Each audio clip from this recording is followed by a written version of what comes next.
Hi, I'm Ian Mean of Local World Media. Welcome to a new distinguished address series of great speakers supported by the Bristol Post and staged here at the University of the West of England. This evening I'm talking to Sir Richard Needham. Sir Richard could be regarded as, I think, very much a political maverick, but he lives just up the road in South Gloucestershire.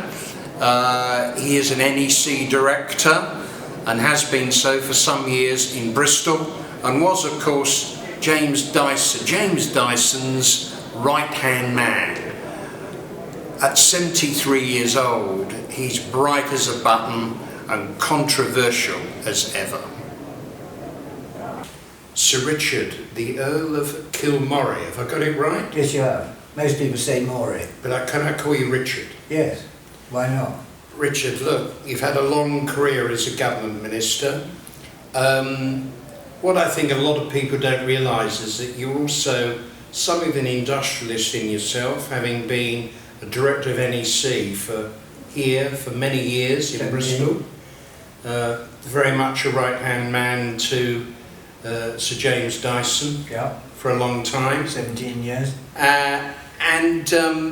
What I want to talk to you about is Bristol, because tonight you're talking about how Bristol compares with Belfast, a city you knew very well when you were the government minister there in pretty troubled times. 85 to 92, yeah.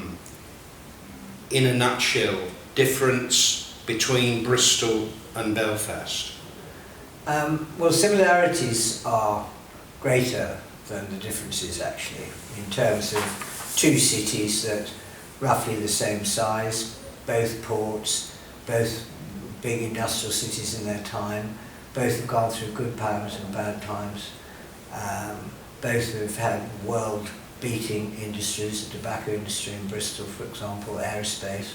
Belfast also actually had tobacco, Gallagher's, and aerospace in short. So there's quite a lot that makes them similar, but there's a hell of a lot, of course, that divides them. I mean, Belfast has a completely different background. It was populated by the Ulster Scots, and then the Irish migration from the south built the linen industry. And Belfast has always had an appalling sectarian undertone, which Bristol has been able to avoid.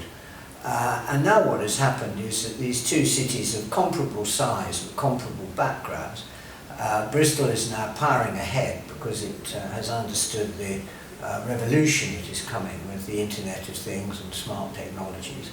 And it has devised a structure to allow that to happen professionally and efficiently, by having an elected mayor and a whole infrastructure of people, universities, councils, relevant officials in departments that are all pulling together to make this city work.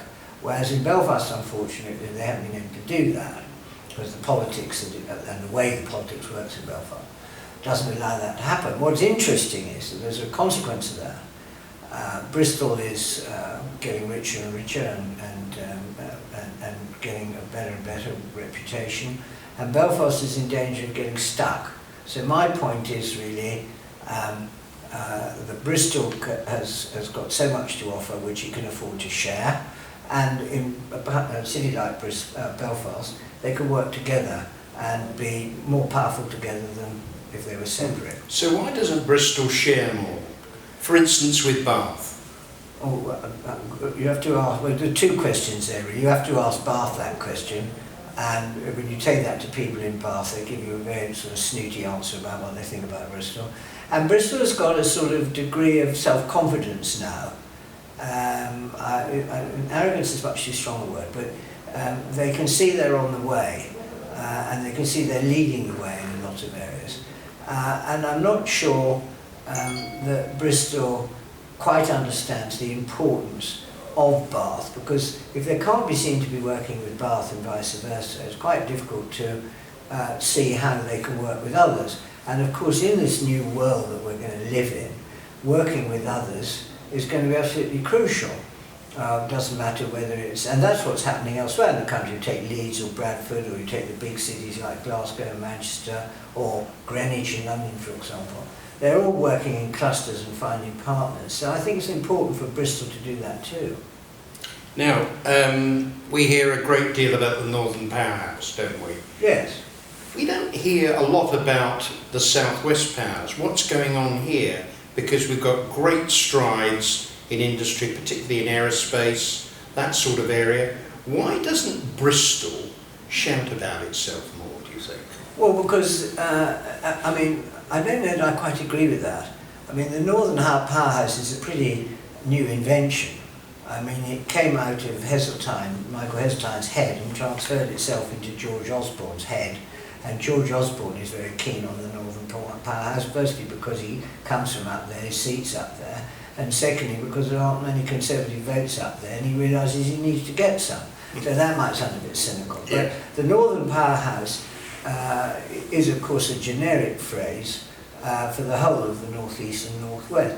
The South West is more difficult to define, isn't it? Because the West Country runs all the way from where you live in Gloucester down to Penzance. Well, you're actually a hell of a lot nearer to Liverpool than you are to Penzance. I know because I go both places. So the question is how, it's always been difficult to define the West Country and the South West. But nevertheless, Bristol is the hub of it.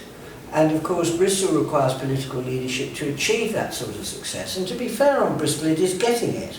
It's got an eccentric, interesting mayor who's certainly got very clear ideas and has put himself on the map. Do you agree with George Ferguson?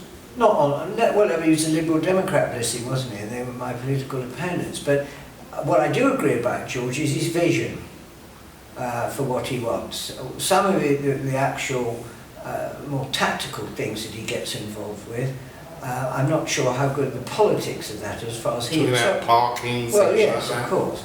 But that's a matter of judgment for him. But in terms of the overall vision of what he says and what he's done, he's actually, in a world where elected mayors were poo-pooed by everybody, he stuck it out, he got elected, and he's made a name for himself. And he's made a name for Bristol, so well done him. Well done him. Yeah, brilliant. Now, we're sitting here at UWE, you're about to talk to the address series this evening. Do you think universities are turning out enough work-ready students? No, probably not. Why not? Because in a general sense, I'm not sure that we've got to terms with insisting on universal standards in university in terms of the amount of hours that, for example, that if you take Imperial, one sometimes wonders how many of them are actually teaching students and how many are doing research. And I'm not against research, don't get me wrong. But I was interested recently, the government proposing a new investigation into the efficiency of universities in doing what you just asked me. And of course it's really, really important. And it is also being driven by the fact that now students have to take on loans. Students are thinking very carefully. I mean, the market is working. Students are saying, well, if we go to that university and we do that course, is there going to be a job at the end? Or are we going to end up with no job and a £60,000, £50,000 loan? So I think all that's changing.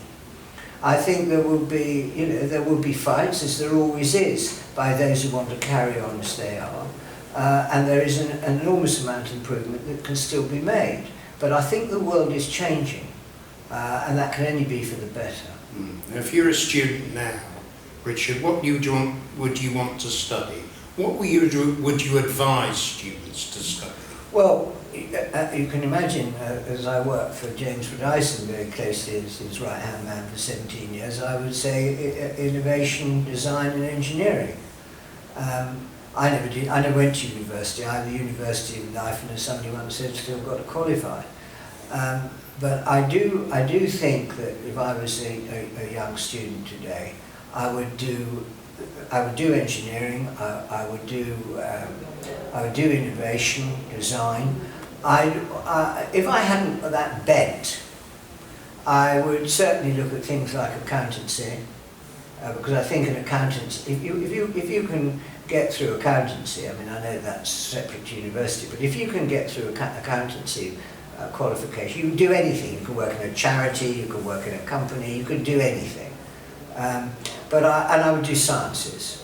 What I'll tell you the one thing I wouldn't do, and that's politics. You've learned from that. Yeah, you can. Yeah, I wouldn't do politics. Now, what about research? This university is pretty big on research. Research is very important. You get a feeling the government's not too keen on research, putting more money into it. Do you think it's vital we do that? No, that's not true. I mean, if you look at the patent box, for example, that has given an enormous boost to research in Britain. Absolutely huge. The number of companies now, the AstraZenecas, the Glaxos, the Dysons that are staying here, and it's fostering a lot of new research among entrepreneurs. The problem is that two problems. That Britain has not spent enough on research and development going back over decades. The second problem is, which we haven't talked about, is the fact that we haven't got enough women in engineering and in the sciences. How do we sort that? By making it more attractive in the schools, and by working on changing the culture. And finding role models, and getting people like James Dyson to promote opportunities for women engineers. It is a cultural problem. It's not going to be solved easily, but the first thing you have to do is talk about it, own up to it, publicise it, question the teaching profession about it. Now, as a politician, you always really... Former politician, always a bit of a maverick in the nicest possible way.